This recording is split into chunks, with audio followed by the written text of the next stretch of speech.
사랑하는 성도 여러분, 평안하셨습니까? 6월 5일 월요일입니다.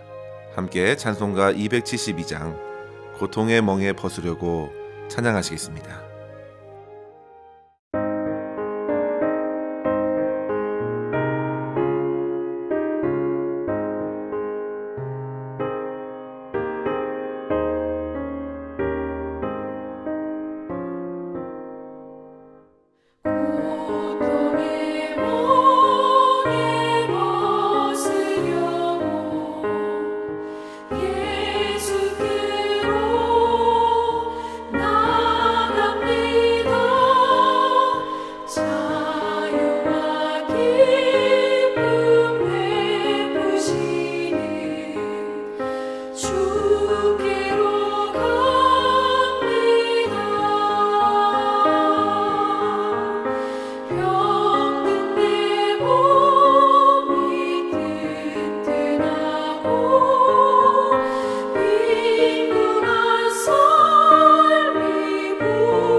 아멘. 오늘 말씀은 예레미야 애가 1장 12절에서 17절입니다. 지나가는 모든 사람들이여, 너희에게는 관계가 없는가? 나의 고통과 같은 고통이 있는가? 볼지어다 여호와께서 그의 진노하신 날에 나를 괴롭게 하신 것이로다. 높은 곳에서 나의 골수에 불을 보내어 이기게 하시고 내 발 앞에 구물을 치사 나로 물러가게 하셨으며 종일토록 나를 피곤하게 하여 황폐하게 하셨도다. 내 죄악의 멍에를 그의 손으로 묶고 얽어 내 목에 올리사 내 힘을 피곤하게 하셨으며 내가 감당할 수 없는 자의 손에 주께서 나를 넘기셨도다. 주께서 내 영토 안 나의 모든 용사들을 없는 것 같이 여기시고 성회를 모아 내 청년들을 부수시며 처녀딸 유다를 내 주께서 술틀에 밟으셨도다.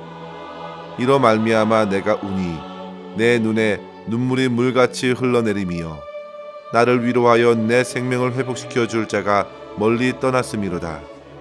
원수들이 이김에 내 자녀들이 외롭도다. 시온이 두 손을 폈으나 그를 위로할 자가 없도다.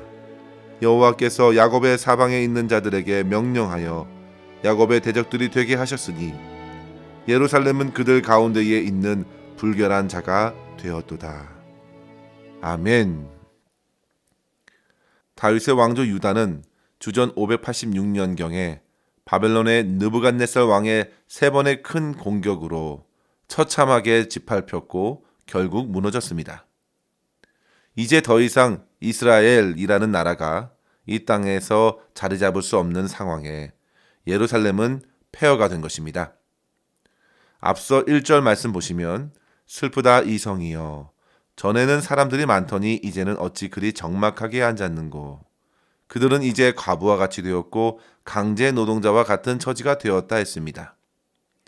이제 과거 예루살렘의 모든 영광은 사라졌고 환난과 고통이 가장 극에 달했던 상황 속에서 선지자로 사역했던 예레미야는 큰 슬픔과 눈물의 시간을 보내야 했습니다. 앞부분에서 선지자는 그렇게 유다와 예루살렘의 거리에 일어난 절망적 상황을 제3자의 입장에서 보여주었는데요. 이제는 16절에 보시면 지나가는 모든 사람들이여, 너희에게는 나의 고통과 같은 고통이 있는가 물으면서 그 시점을 자기에게로 가져와 고백하고 있는 것입니다.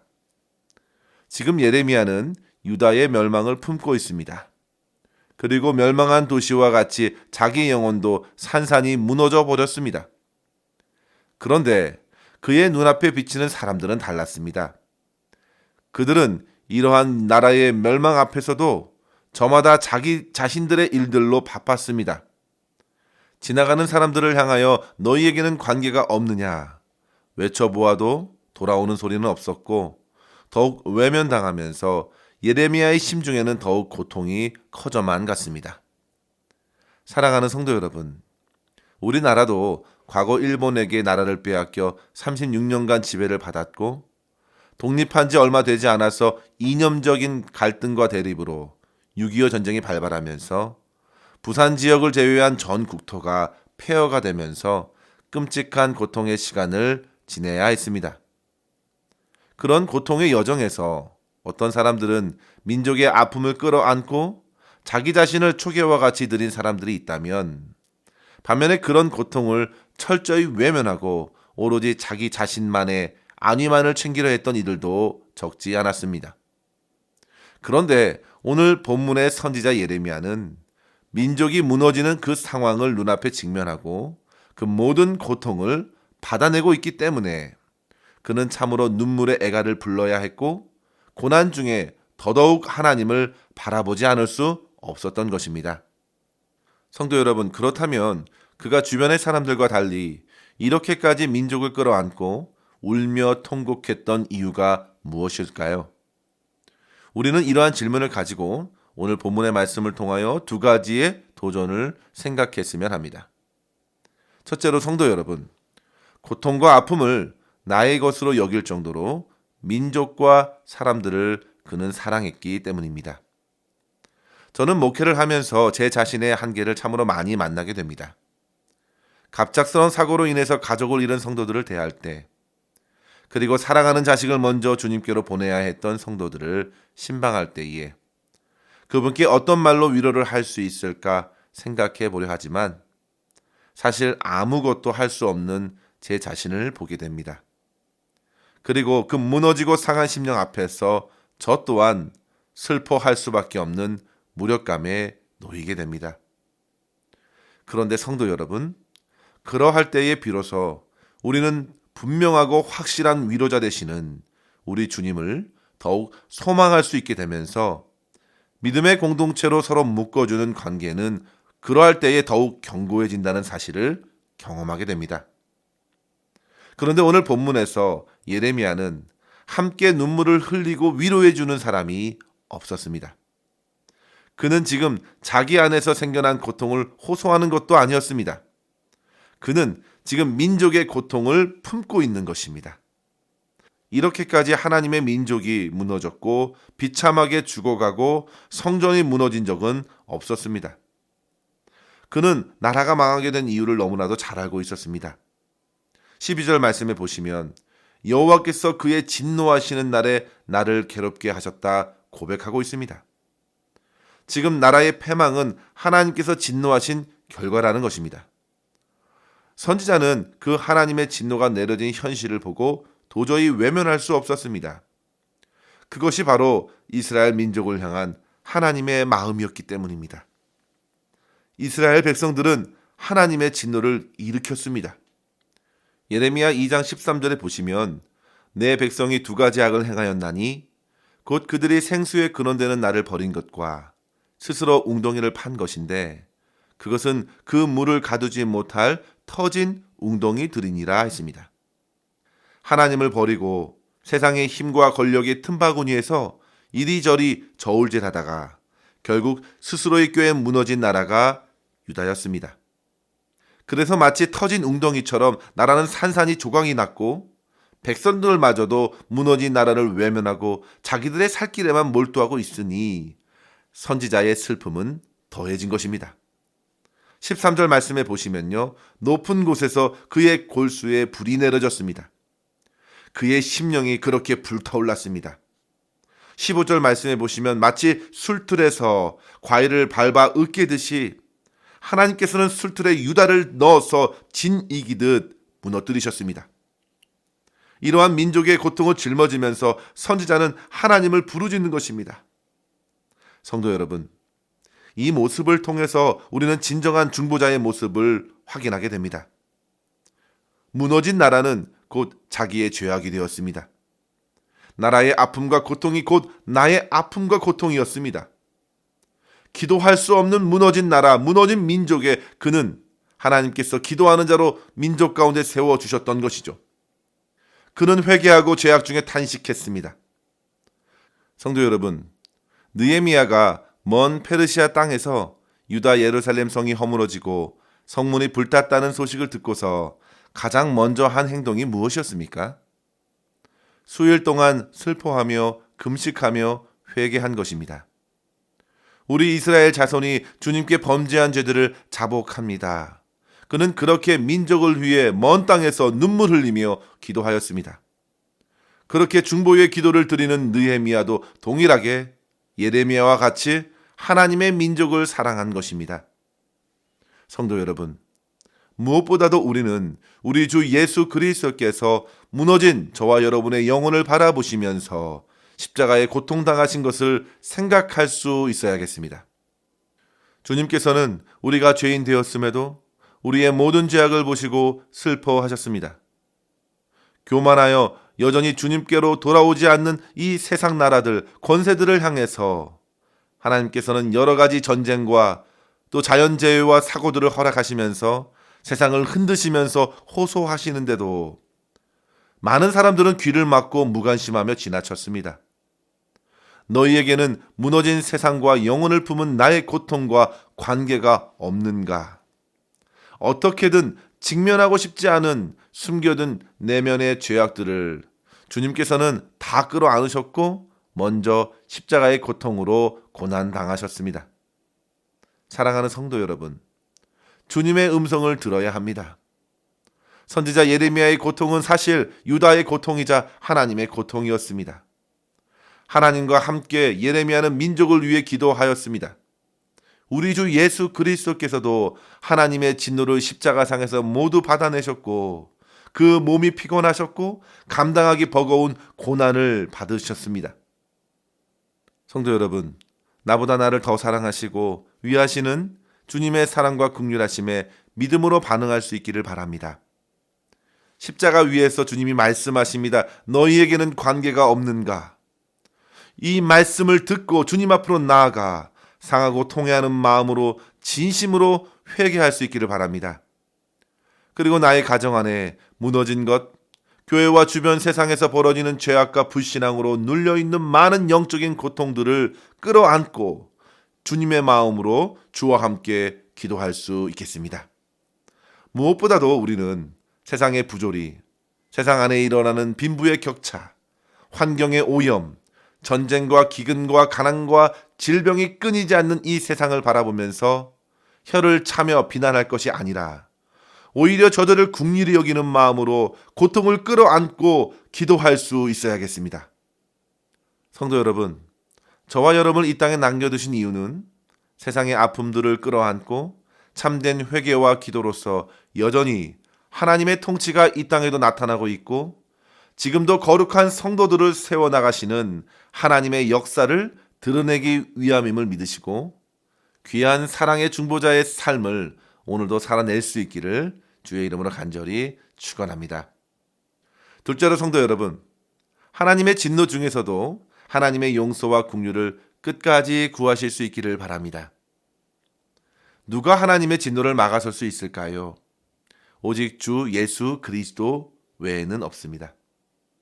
예레미야 선지자도 고통 중에 부르짖으면서 끝까지 하나님을 주목하고 있습니다. 그는 고통 자체를 묵상하지 않습니다.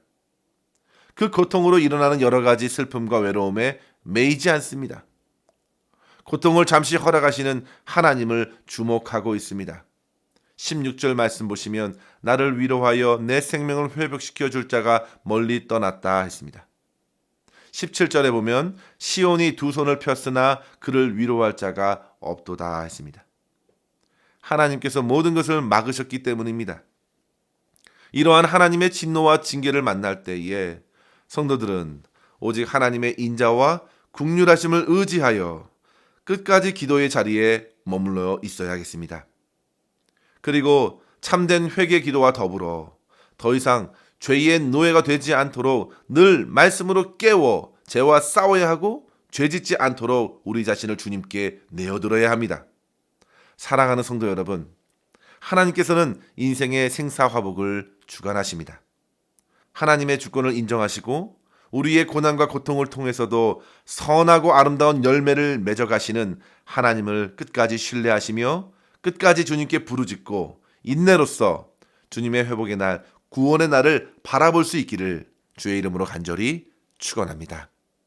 기도하겠습니다. 하나님 아버지 감사합니다.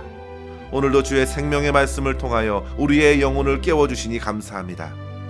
아버지 하나님, 주님 없이 살아가고자 하는 수많은 인생들을 불쌍히 여겨주시옵고 주님께서 들려주시는 말씀과 때때로 발생하는 전쟁과 여러 가지 재앙, 재해들을 보면서 겸손히 주님 앞에 자기 영혼을 돌아보게 하여 주시고 무너진 영혼들을 위해 기도할 수 있는 저희 모두가 되게 하여 주시옵소서.